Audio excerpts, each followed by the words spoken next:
पवित्र स्थान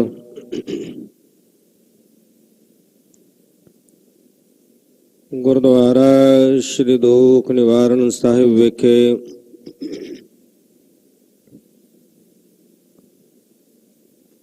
चवर छतर तखत दे मालक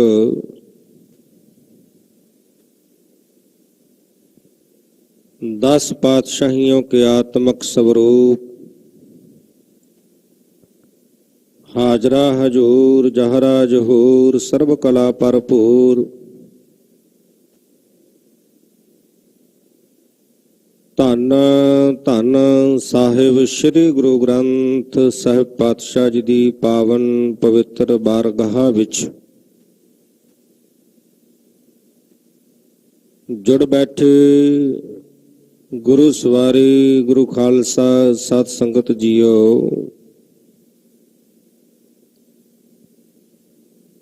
तंता दे योग हो जो आप जी निता प्रात गुरचरणा दे विच जुड़ करके रबी बाणी दे शब्द कीर्तन गुर शब्द दी विचार नूं सरवण करके जीवन और सवासां नूं सफलियां बनाउण दा यतन करदे हो।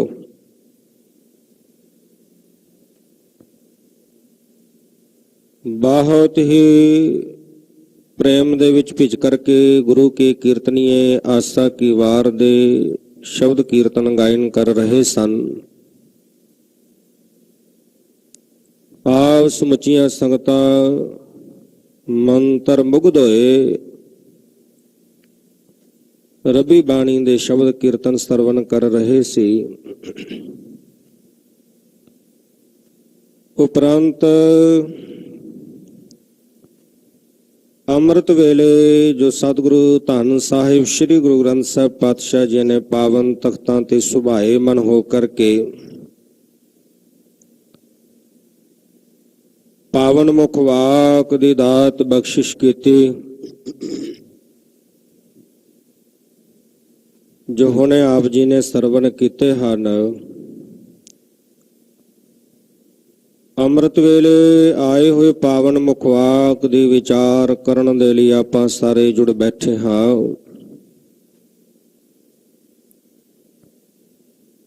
अज दा वो पावन दिहाड़ा भी है सिख कौम दे महान शहीद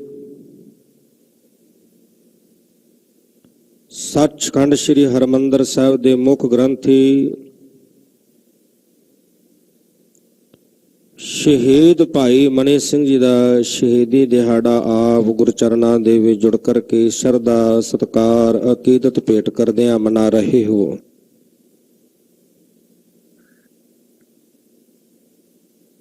शहीद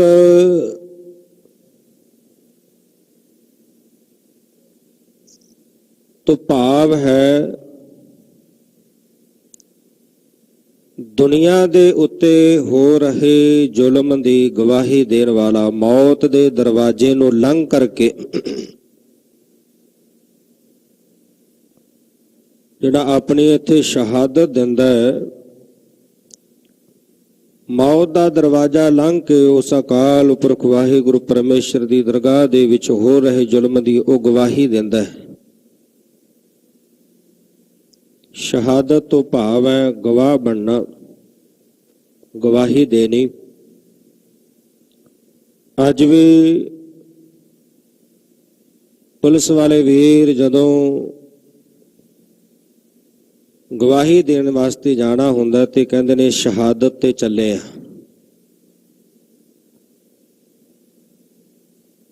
भाई मनी सिंह जी दा जन्म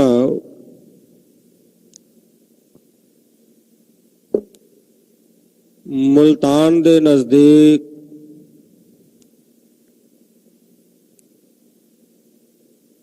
भाई सेवादास दे भाई माई दास दे गृह विखे होया।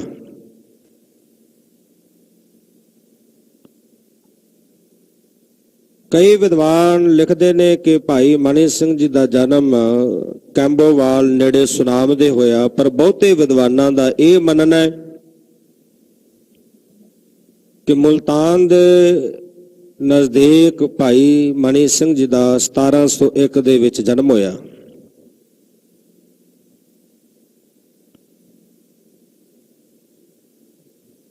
मनिए की बधाई लई बेटा माई दास का, पोता बल्लू राय का पड़पोता। इस प्रकार दे नाल जिहड़ा है मुल्तान सिंधी दी बंसावली दे विच लिखिया होया है जिक्र मिलदा है।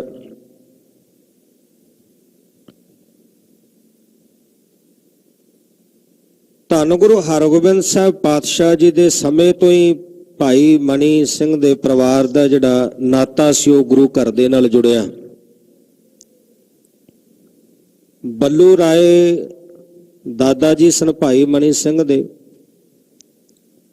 जन्म होया ते नाम रखिया मनिया। बल्लू राय धन गुरु हरगोबिंद साहब पातशाह जी दे महान जरनैलों दे विचों एक जरनैल सन।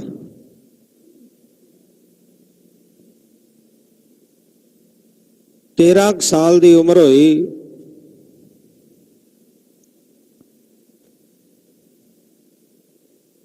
पिता जी लैकर के भाई मनी सिंह नूं कीरतपुर साहब की धरती ते धन गुरु हर राय साहब पातशाह जी की शरण विच पहुंचे, लैकर के आए। कीरतपुर साहब 2 साल का समा रहे। सेवा करदियां 2 साल का समा गुजरिया। गुरु घर दे विच रह के लंगरां में सेवा करनी, जूठे बर्तन मांजने। जूठे बर्तन मांजदियां जिहड़ा सी हिरदे नूं चंगी तरह मांजिया, साफ कीता है, हिरदा शुद्ध होया। 2 साल की सेवा करन उपरंत वापस घर चले गए। शादी करवाउण वास्ते शादी हुई। 2 साल का समा घर रहे। फिर होर 2 भरावां नूं नाल लैकर के 12 भरा सन भाई मनी सिंह जी होरी। 2 भरावां नूं नाल लैकर के धन गुरु हर राय साहब पातशाह जी की शरण विच पहुंचे। धन गुरु हर राय साहब पातशाह जी के अकाल चलाने तो बाद, सचखंड प्याना करन तो बाद धन गुरु हरकृष्ण साहब पातशाह जी की शरण विच रहे। जदों धन गुरु हरकृष्ण साहब पातशाह जी दिल्ली गए तो भाई मनी सिंह जी, ये मनिया जी, ये भी दिल्ली गए। दिल्ली विखे चेचक का रोग फैलिया सी। दिल्ली निवासियों का रोग निवृत्त करके धन गुरु हरकृष्ण साहब पातशाह जी सचखंड पैना कीते और बचन किया, बाबा बसे ग्राम बकाले, मिल गुर संगत सब संभाले।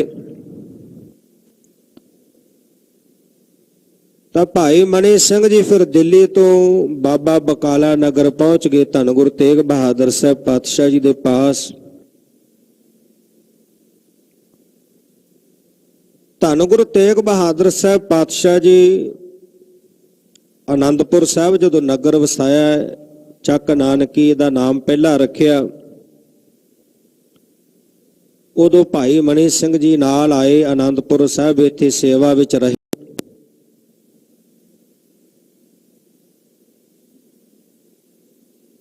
सेवा विच विचरदियां होया जदों धन गुरु तेग बहादुर साहब पातशाह जी दिल्ली गए, धर्म नूं बचाउण वास्ते, हिंदू धर्म की रखिया करन वास्ते, भारत की संस्कृति नूं बचाउण दे लई, मनुखी हकां दी खातर शहादत देण वास्ते जदों आनंदपुर साहब गए तो पिछों भाई मनी सिंह नूं धन साहिब श्री गुरु गोबिंद सिंह साहब पातशाह जी गोबिंद राय जी दे कोल छड्ड करके गए।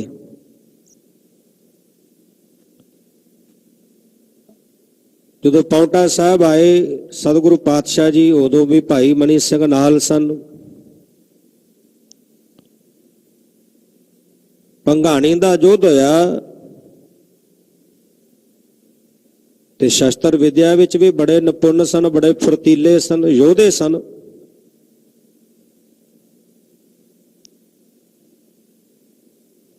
ਤੇ ਇਹ ਭੰਗਾਣੀ ਦੇ ਯੁੱਧ ਵਿੱਚ ਵੀ ਜਿਹੜਾ ਹੈ ਉਹ ਤੇਗ ਚਲਾਈ, ਤੇਗ ਵਾਹੀ, ਬੜੀ ਬਹਾਦਰੀ ਨਾਲ ਲੜੇ। ਜਦੋਂ ਆਨੰਦਪੁਰ ਸਾਹਿਬ ਵਾਪਸ ਆਏ, ਧੰਨ ਸਾਹਿਬ ਸ੍ਰੀ ਗੁਰੂ ਗੋਬਿੰਦ ਸਿੰਘ ਸਾਹਿਬ ਪਾਤਸ਼ਾਹ ਜੀ ਭਾਈ ਮਨੀ ਸਿੰਘ ਦੀਆਂ ਸੇਵਾਵਾਂ ਨੂੰ ਵੇਖ ਕਰਕੇ, ਬੜੀ ਤੀਖਣ ਬੁੱਧੀ ਸੀ, ਬੜੇ ਉੱਚੇ ਵਿਚਾਰ ਸਨ।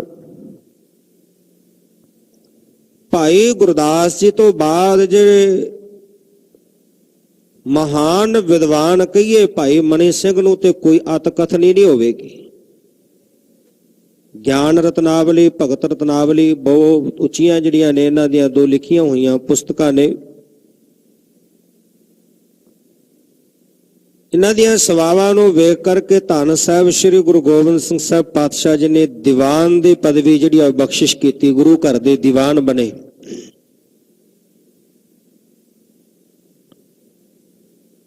(1704) ਦੇ ਵਿੱਚ ਜਦੋਂ ਆਨੰਦਪੁਰ ਸਾਹਿਬ ਛੱਡਿਆ, ਪਰਿਵਾਰ ਜਦੋਂ ਸਰਸਾ ਨਦੀ ਤੇ ਖੇਰੂ ਹੋਇਆ, ਵਿਛੋੜਾ ਪਿਆ ਪਰਿਵਾਰ ਦਾ,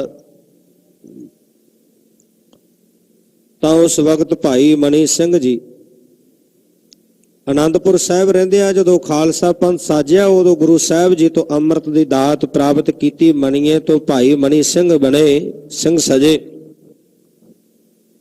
ਮਾਤਾ ਸੁੰਦਰੀ ਜੀ ਨਾਲ ਦਿੱਲੀ ਵਿਖੇ ਚਲੇ ਗਏ। ਕੁਝ ਸਮਾਂ ਬਾਅਦ ਜਦੋਂ ਸਾਹਿਬ ਸ੍ਰੀ ਗੁਰੂ ਗੋਬਿੰਦ ਸਿੰਘ ਸਾਹਿਬ ਜੀ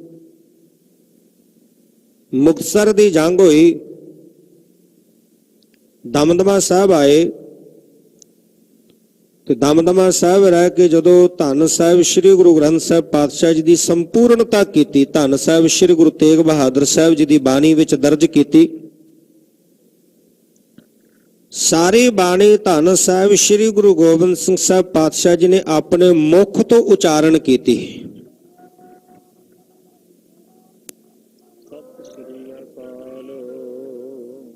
ਸਾਰੀ ਬਾਣੀ ਜਿੰਨੀ ਸੀ, ਕਿਉਂਕਿ ਉਸ ਵਕਤ ਜਿਹੜੇ ਪਾਵਨ ਸਰੂਪ ਧੰਨ ਗੁਰੂ ਅਰਜਨ ਦੇਵ ਪਾਤਸ਼ਾਹ ਜੀ ਨੇ ਸੰਪਾਦਨ ਕੀਤੇ, ਉਹ ਧੀਰਮਲ ਕੋਲ ਸਨ, ਧੀਰਮਲੀਆਂ ਦੇ ਕੋਲ। ਉਹਨਾਂ ਨੇ ਇਨਕਾਰ ਕਰ ਦਿੱਤਾ ਦੇਣ ਤੋਂ।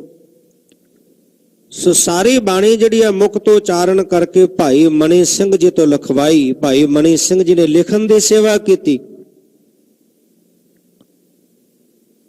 ਗੁਰੂ ਸਾਹਿਬ ਜੀ ਜਦੋਂ ਅਬਚਲ ਨਗਰ ਨੰਦੇੜ ਨੂੰ ਚਾਲੇ ਪਾਏ,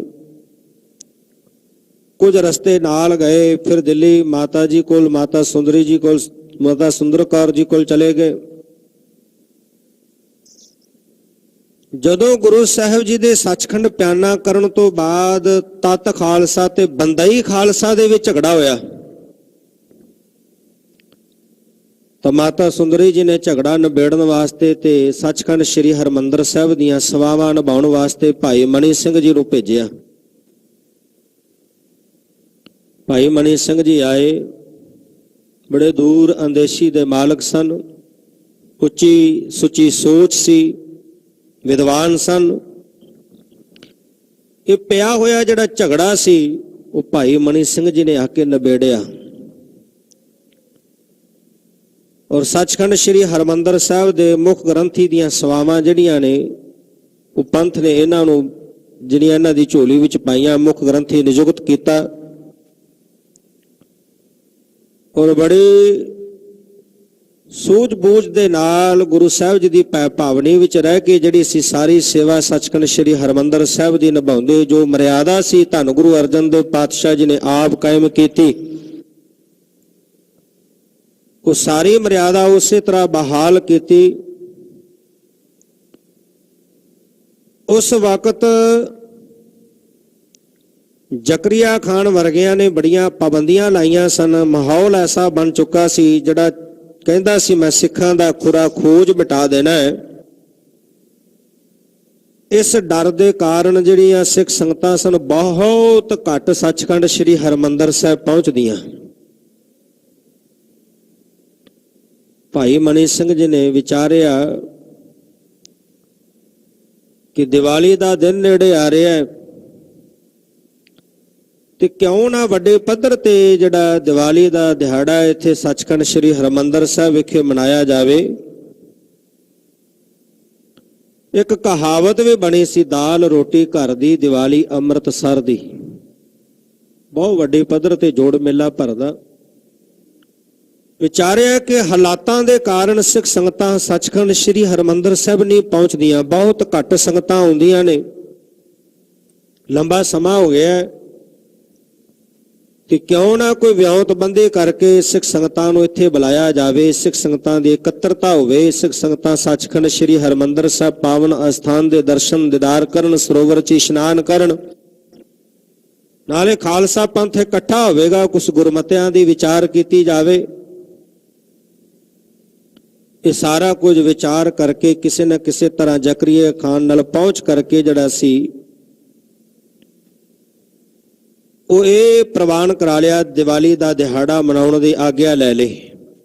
ਉਹਨੇ ਕਿਹਾ ਕਿ 10,000 ਰੁਪਇਆ ਤੂੰ ਸ਼ਾਹੀ ਖਜ਼ਾਨੇ ਵਿੱਚ ਜਮ੍ਹਾਂ ਕਰਵਾਓਗੇ ਤੇ ਤੁਸੀਂ ਮਨਾ ਸਕਦੇ ਹੋ। ਭਾਈ ਮਨੀ ਸਿੰਘ ਜੀ ਕਹਿਣ ਲੱਗੇ ਠੀਕ ਹੈ, ਸਿੱਖ ਸੰਗਤਾਂ ਆਉਣਗੀਆਂ, ਚੜਾਵਾ ਆਏਗਾ, ਭੇਟਾ ਆਏਗੀ ਤੇ ਉਹਦੇ ਵਿੱਚੋਂ 10,000 ਰੁਪਇਆ ਸ਼ਾਹੀ ਖਜ਼ਾਨੇ ਵਿੱਚ ਜਮ੍ਹਾਂ ਕਰਵਾ ਦਿੱਤਾ ਜਾਵੇਗਾ।